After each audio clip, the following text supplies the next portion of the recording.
Bonsoir à toutes et à tous.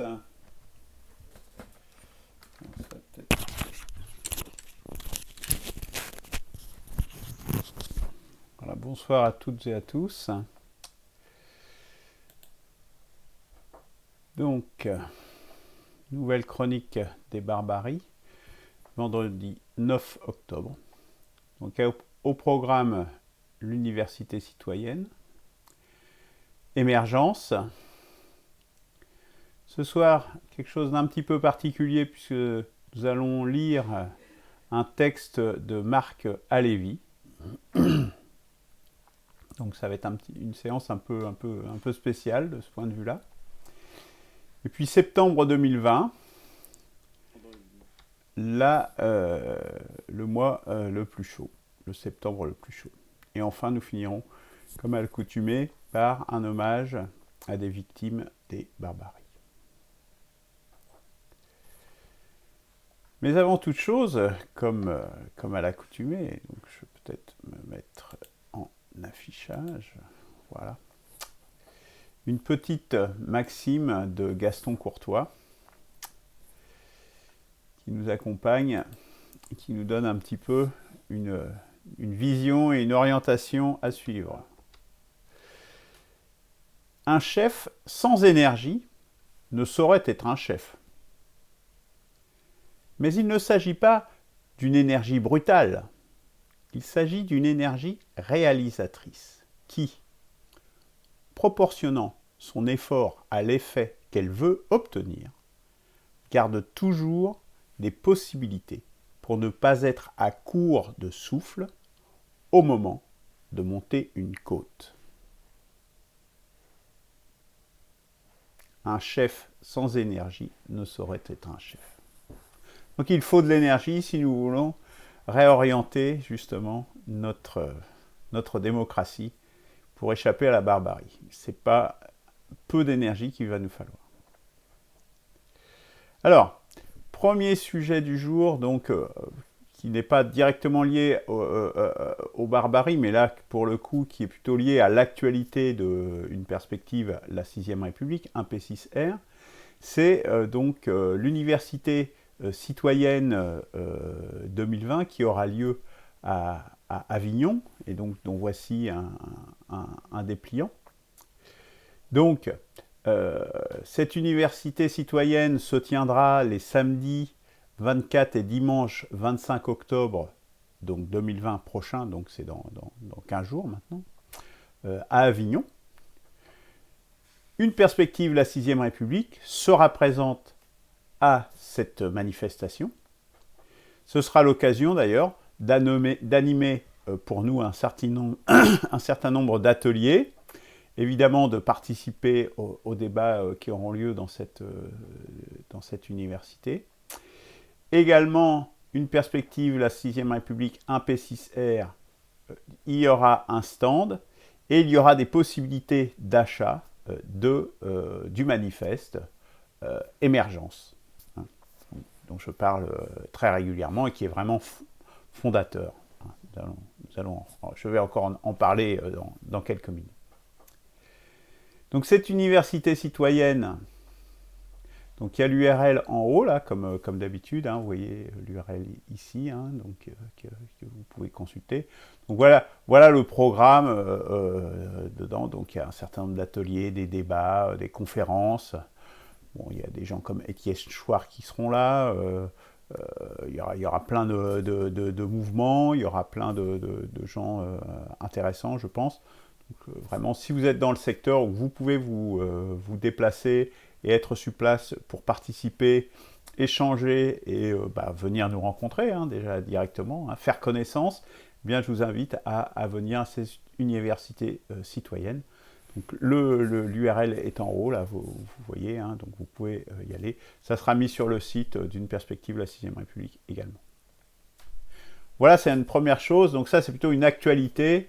Et voilà, c'est important de participer si on veut que les choses changent, si on veut changer le système, puisque l'autre voie de changer le système, justement, et c'est l'idée principale, fondatrice de la rédaction de ce livre Émergence, c'est justement de changer le système. C'est pour ça que c'est un livre à lire absolument. C'est un livre très court, hein, d'une 30aine de pages. C'est vraiment un manifeste. C'est pas de la grande littérature qui va demander beaucoup de réflexion, mais c'est quelque chose qui va directement droit au but et qui explique comment on peut gagner en 2022.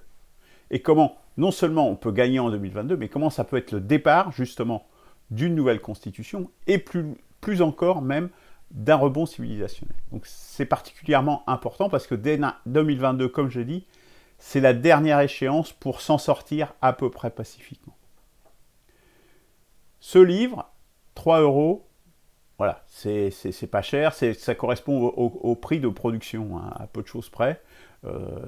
Donc voilà, c'est vraiment très modique. Et l'idée, c'est que vous le lisiez absolument, mais également que donc, vous puissiez le commander. Donc pour le commander, c'est assez simple. Vous pouvez envoyer un mail à contact@1p6r.org et donc nous vous ferons parvenir le livre contre un paiement, évidemment. Alors, voilà, changer le système. Vous voulez changer le système? Eh bien, il y a un moyen simple. Vous pouvez agir. Ce qu'il faut, c'est diffuser les idées, puisqu'on voit bien qu'il y a des limites. On voit bien dans le mouvement des Gilets jaunes qui s'est essoufflé, qui a été récupéré, enfin bon, toutes les péripéties qu'on peut connaître.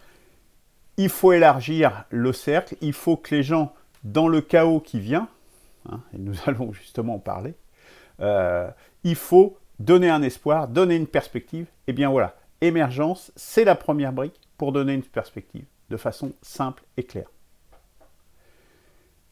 Alors, vous pouvez participer, justement, le gros avantage de ce manifeste, c'est que vous pouvez participer à la diffusion de ce manifeste, si vous en êtes d'accord. Et en plus, c'est très simple et c'est sans risque, puisqu'il vous suffit de commander des manifestes, évidemment de le lire, d'y adhérer, mais je pense que ça sera... je pense qu'il faut déjà le lire, et je pense que l'adhésion est assez simple, je dirais, hein, pour ce livre.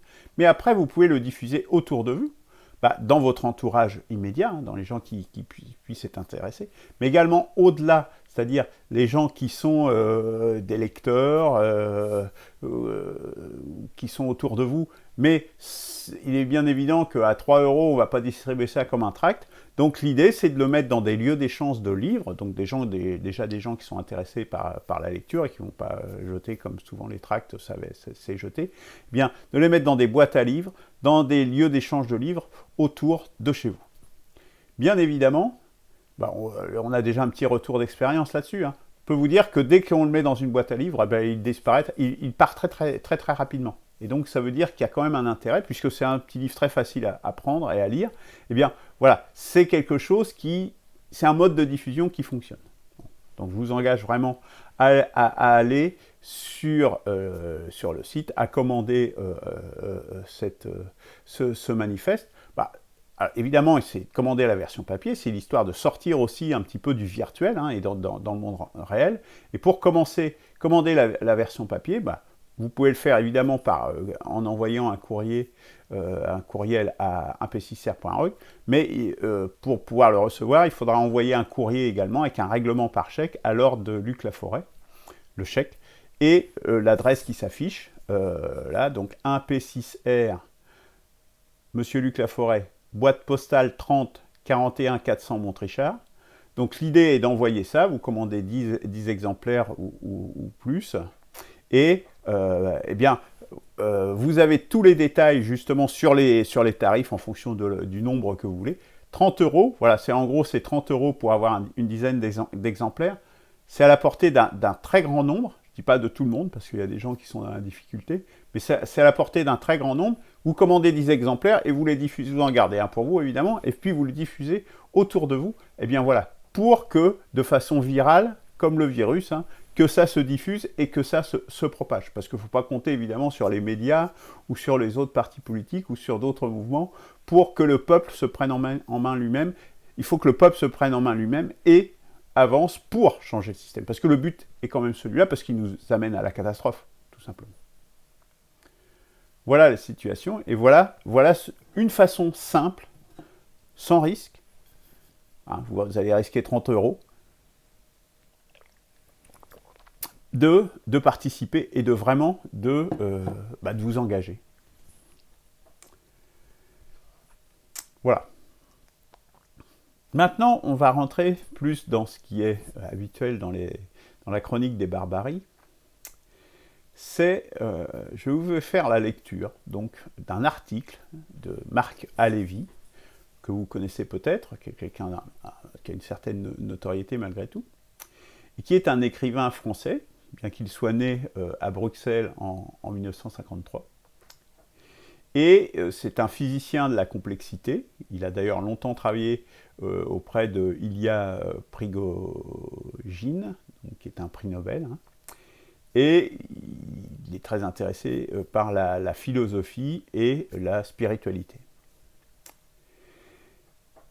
Et il a notamment dans une revue vraiment très intéressante que je vous engage à aller voir, hein, donc il y a l'URL encore en haut, hein, l'adresse internet là-haut de la revue L'Inactuel, hein, la revue d'un monde qui vient. C'est une revue très intéressante. Alors voilà, on n'est pas dans l'actualité, on est vraiment dans la revue qui prend justement des gens, des penseurs, et donc avec des articles qui paraissent, je ne sais pas à quel rythme, mais c'est un rythme lent, hein, on n'est pas dans l'actualité du tout. Mais c'est pour prendre du recul, donc je vous engage, j'ai déjà donné des références, je crois, de l'Inactuel, eh bien, à consulter cette revue, c'est assez intéressant, on y trouve des articles très intéressants. Et notamment, je vais vous donner lecture ce soir d'un des articles qui s'appelle « Pourquoi les temps modernes touchent à leur fin ». On est vraiment bien dans la chronique des barbaries. Et vous allez voir qu'il y a bien des convergences justement en ce que raconte une perspective de la 6ème République, ce que je raconte en l'occurrence, et ce que disent bien d'autres personnes évidemment, puisque nous ne sommes pas des zombies, nous sommes des gens qui sont bien les pieds sur terre et qui voyons la réalité telle qu'elle est et pas telle qu'on nous la raconte. Voilà, ça c'est l'URL précise justement mais ça sera pareil, je le mettrai sur le site, de l'article que vous pourrez consulter directement. Donc la lecture, elle va se dérouler en 2 parties, puisque la raison pour laquelle aussi je vous lis ce document, c'est que la première partie vraiment est bien adaptée à la chronique des barbaries, puisqu'il fait un peu un état des lieux et la vision, il donne la vision qu'il a, qui peut discuter, mais bon, qui est une vision intéressante de la situation dans laquelle on est et de la barbarie dans laquelle on se trouve et d'une fin de cycle dans laquelle on se trouve, tournant historique, comme j'aime à le dire. Donc ça, nous allons donner lecture de cette première partie ce soir. Et mercredi prochain, dans les mercredis de l'espoir, eh bien, la deuxième partie, c'est justement l'espoir, c'est une nouvelle civilisation, sur quels seraient ses principes, quelles seraient ses orientations. Et ça aussi, c'est intéressant, puisqu'on voit un certain nombre de convergences avec ce que dit une perspective de la 6ème République. Eh bien, la deuxième partie, il en sera donné lecture mercredi prochain. Donc, merci, crédit à Marc Halévy, qui a écrit des livres, etc. Donc, je fais de la publicité. Voilà. Donc voilà. Pourquoi les temps modernes touchent à leur fin? Le coronavirus n'est qu'un épisode d'un mouvement beaucoup plus profond. Comme tous les 550 ans en moyenne, nous vivons une bifurcation paradigmatique, c'est-à-dire le déclin et la fin d'un paradigme d'avant, et la montée progressive en puissance du paradigme d'après. Le paradigme d'avant avait nom de modernité et était né à la Renaissance sur les ruines de la féodalité. Son déclin s'est accéléré à partir de la Grande Guerre de 14-18. Immonde boucherie inutile qui enclencha le nihilisme du XXe siècle et entama la mise à mort du mythe du progrès. Comme toujours, à peu près à la même époque, un nouveau paradigme embryonnaire commença de germer avec la libération féminine, avec les révolutions scientifiques, relativistes et quantiques, avec la remise en cause des canons esthétiques, musique sérielle ou dodécaphonique, peinture cubiste ou abstraite. Alors, il semblerait qu'il y ait des problèmes, excusez-moi, de diffusion. Je vais vérifier ça à l'instant. Non, ça va mieux. Ça a l'air d'aller. Excusez-moi. Donc, je poursuis.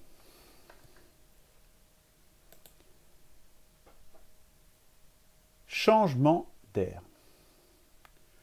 Tout paradigme, lorsqu'il atteint une certaine puissance, engendre lui-même ses institutions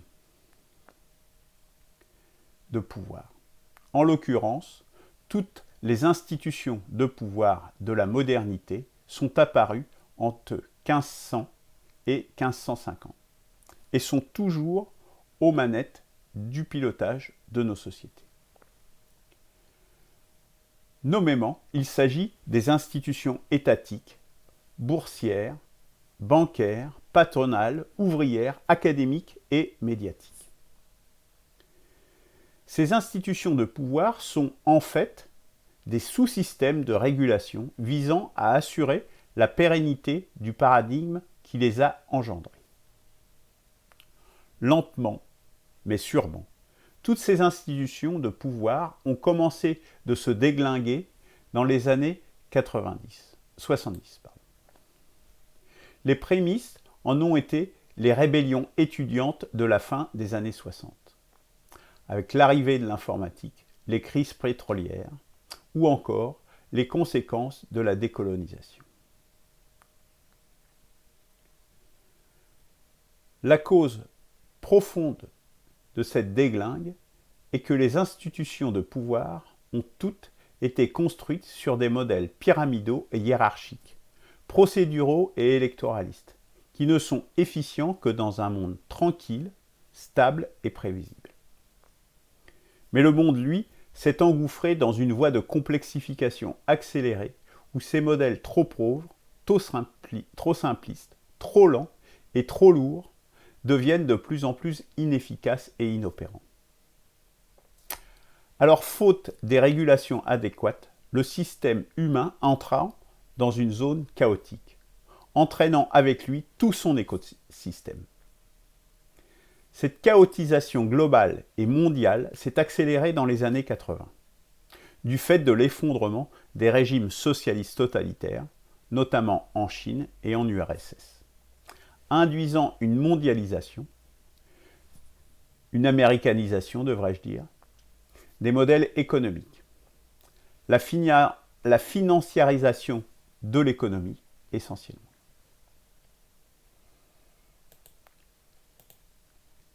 Chaotisation du monde.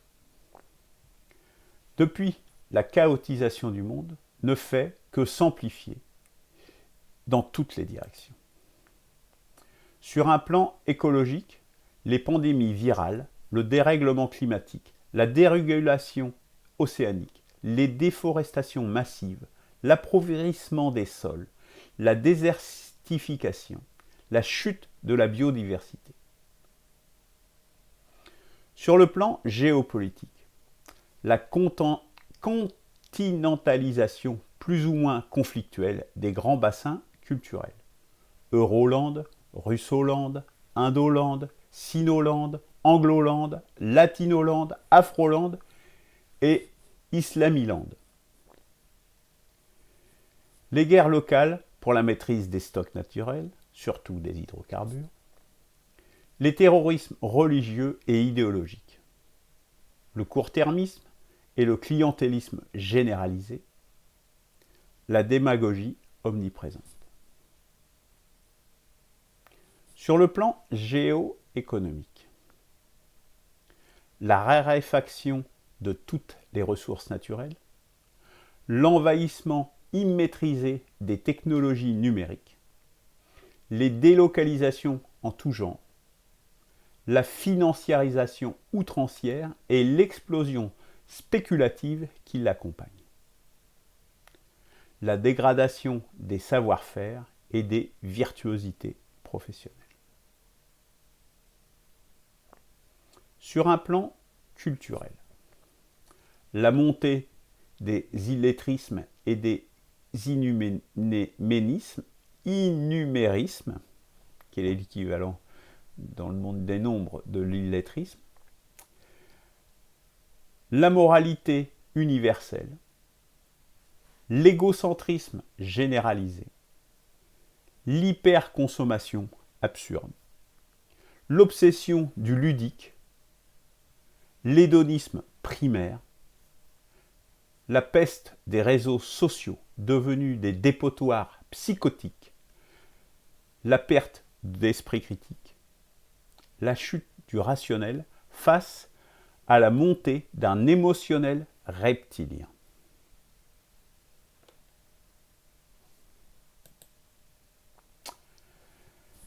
Voilà, nous sommes au terme de cette première partie. Donc j'espère que vous voyez qu'il y a beaucoup de recoupements avec ce que dit une perspective de la 6ème République. On retrouve quasiment tous les thèmes de la barbarie, ce que j'appelle la barbarie. Moi, ce que je mets un mot sur tout ça, sur toutes ces choses. Bon, il dit chaos, mais ça revient un peu à la même chose. Moi, j'appelle ça barbarie, mais au fond, on est sur la même définition, sur les mêmes constats des faits. Je pense que l'intérêt de dire barbarie, c'est que ça donne non seulement un cadre global à tout ça, mais ça permet aussi de donner la solution et d'ouvrir la solution. Mais nous en parlerons la semaine prochaine, justement.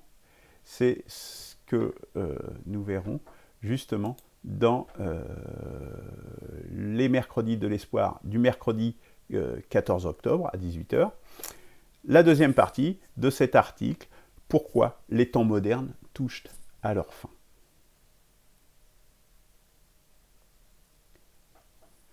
Le thème suivant, c'est une des choses dont il a parlé notamment. Vous avez sans doute remarqué que le mois de septembre dernier a été vraiment particulièrement chaud. Il a fait une température extraordinaire. Enfin, extraordinaire, oui, on a pu en profiter. On voit, il y a des aspects positifs, hein, quand on est dans le ludique, justement, hein, dont il parlait à l'instant, Marc Alévi. Eh bien, ce mois de septembre a été le plus chaud, hein, par rapport à la période. Alors là, voilà, donc ça, c'est les mesures donc, de Global Climat. Hein, donc, on n'a pas encore les données, toutes les données ne sont pas encore disponibles pour le mois de septembre 2020. Mais on voit que par rapport, donc ces différents instituts, hein, on voit en bas, les différents instituts qui font des mesures, donc soit des mesures terrestres, les données ne sont pas encore disponibles, on a celle du mois d'août, mais on n'a pas encore celle du mois de septembre, de la NASA et de la NOAA. Mais on a d'autres qui sont par d'autres méthodes. Hein, donc là, je vous invite à aller voir justement cette référence Global Climat pour voir quels sont les différents types de méthodologies de mesure de la température. Donc c'est par satellite, etc. Et donc, dans tous les cas, quand même, on arrive à une augmentation de 0,5 degrés plus chaud que la moyenne 1980-2010. 1981-2010. On est déjà dans une période de 30 ans, mais d'une période de 30 ans récente. Hein. C'était hier, de 1980-2010. Mais par rapport à cette période, c'est plus chaud, ce dernier mois de septembre, de 0,5 degrés.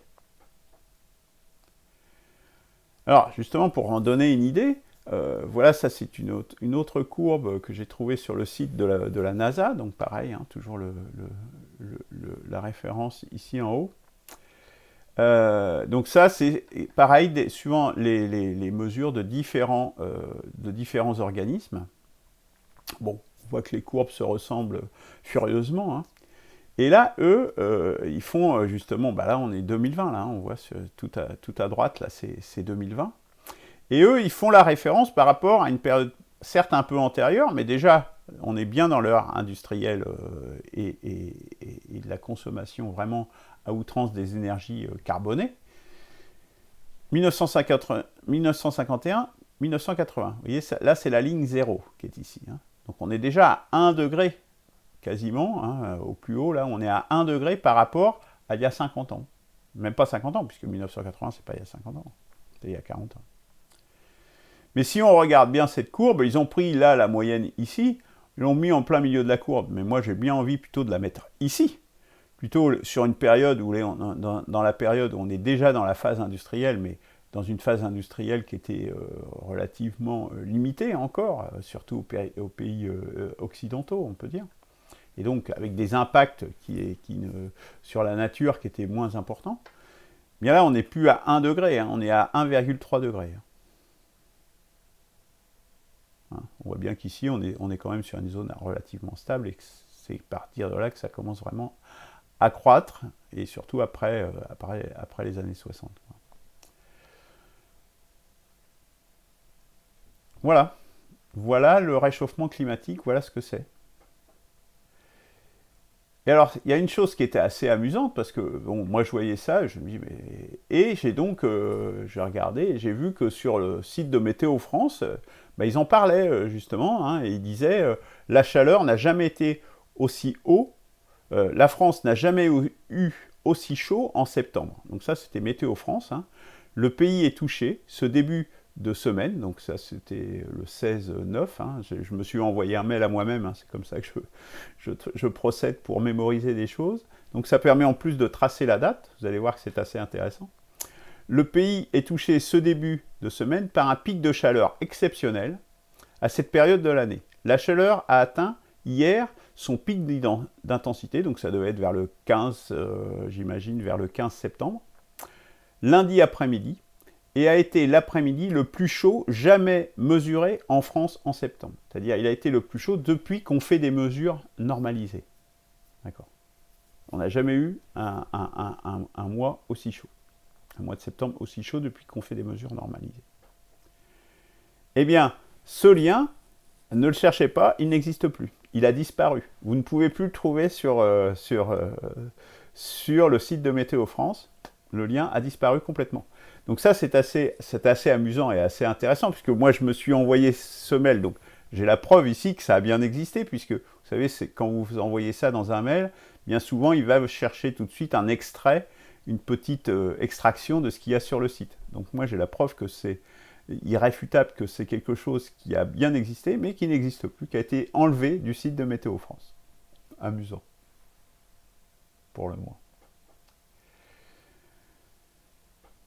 Alors, mais voilà, parce que là, tout ça, c'est des chiffres, c'est des statistiques. Voilà, la conséquence, c'est ça. Voilà le Doubs. Alors, le Doubs, on n'est pas dans les zones méditerranéennes ou des choses comme ça. Hein. Oui, le Doubs, c'est pas une petite rivière, c'est pas un bricolo de rivière. Hein. Le Doubs a été asséché au mois de septembre. C'est ça que ça veut dire. C'est-à-dire que tous les poissons, ben, il n'y en a plus. Voilà les conséquences. Et puis, bon, on dit qu'il y a les épisodes Cévenol, mais bon, on sait que avec le réchauffement climatique, justement, les catastrophes et les orages intenses, les phénomènes climatiques extrêmes vont être plus fréquents et plus violents. Donc, au-delà des statistiques, la réalité, c'est celle-là. C'est celle que montre cette photo et qui est assez importante quand même de montrer. Parce que c'est pas juste des chiffres de dire « Ah bah il a fait beau, c'est bien, on est content qu'il ait fait beau ». Non, parce que croyez-moi, on peut... Si on a... Enfin, on voyait bien, hein, dans les déserts, on ne peut pas vivre dans les déserts. Hein. Là, la vie, dans ce cours d'eau et alentour, a disparu. La vie aquatique. Pour cette période, en tout cas. Mais bon, après, il faut que ça revienne. Je vais terminer donc par un hommage à des victimes des barbaries. Une fois n'est pas coutume. On va parler de la police nationale. Donc, mercredi 7 octobre 2020, 22h30, Herblay, Val d'Oise, 95. 2 policiers ont été agressés et blessés par balle. La vie de l'un des policiers ayant reçu 4 balles est en danger. Le second policier a été touché aux jambes. Ils étaient en planque, excusez-moi pour la faute d'orthographe, ils étaient en planque dans une voiture. Repérés, ils ont été agressés par 3 personnes. Les 3 agresseurs ont dérobé leur arme de service avant de leur tirer dessus. Ils sont toujours en fuite. à ma connaissance aujourd'hui. Donc voilà les conséquences des barbaries, la barbarie qui se déploie. Personne n'y est apparié, n'en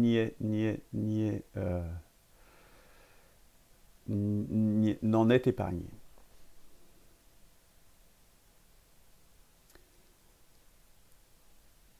Je vous laisse faire toutes les relations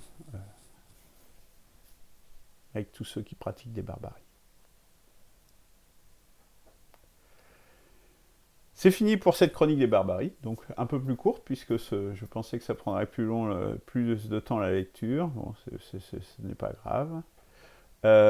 Donc, passez à l'initiative, inscrivez-vous sur le site Une perspective, la 6ème République. Mercredi de l'espoir, eh bien je l'ai déjà dit, le 14 octobre, nous poursuivrons donc pourquoi les temps modernes touchent à leur fin. Deuxième partie de cet article, et puis peut-être ce sera aussi l'occasion d'évoquer d'autres sujets. Voilà, eh bien c'est fini pour aujourd'hui. Je vous souhaite une bonne fin de journée, passez un bon week-end et prenez soin de vous. Au revoir.